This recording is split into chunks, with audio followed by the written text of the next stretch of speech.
महाराष्ट्र के स्थानीय निकाय चुनावों को लेकर बड़ा अपडेट आया है। राज्य निर्वाचन आयोग ने साफ कहा है कि फिलहाल स्थानीय निकाय चुनावों में वीवीपैट मशीनों का कोई प्रावधान नहीं है।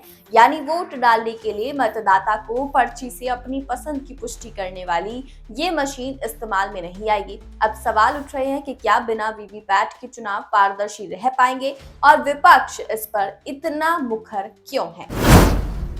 महाराष्ट्र राज्य निर्वाचन आयोग यानी SEC ने एक आधिकारिक बयान जारी कर बताया कि राज्य में स्थानीय निकाय चुनावों से संबंधित कानूनों या नियमों में voter verifiable paper audit trail यानी कि वीवीपैट मशीनों के उपयोग का कोई प्रावधान नहीं है। इस बयान के बाद विपक्षी दलों ने आयोग के रुख पर सवाल उठाए हैं और चुनाव प्रक्रिया की पारदर्शिता को लेकर चिंता जताई है।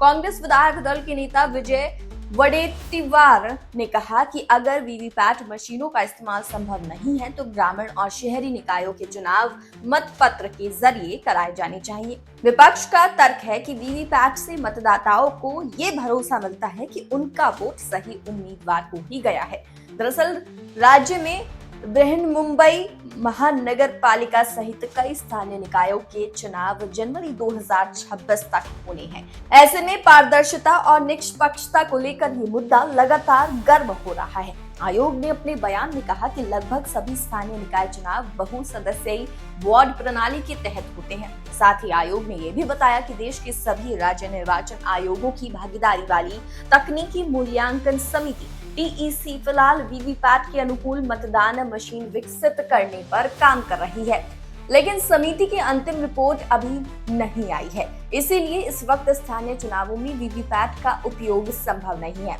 आयोग ने यह भी स्पष्ट किया कि स्थानीय निकाय चुनावों में EVM यानी कि इलेक्ट्रॉनिक वोटिंग मशीनों का प्रावधान 2005 में जोड़ा गया था, लेकिन वीवीपैट के लिए अब तक कोई कानूनी व्यवस्था नहीं बनाई गई है।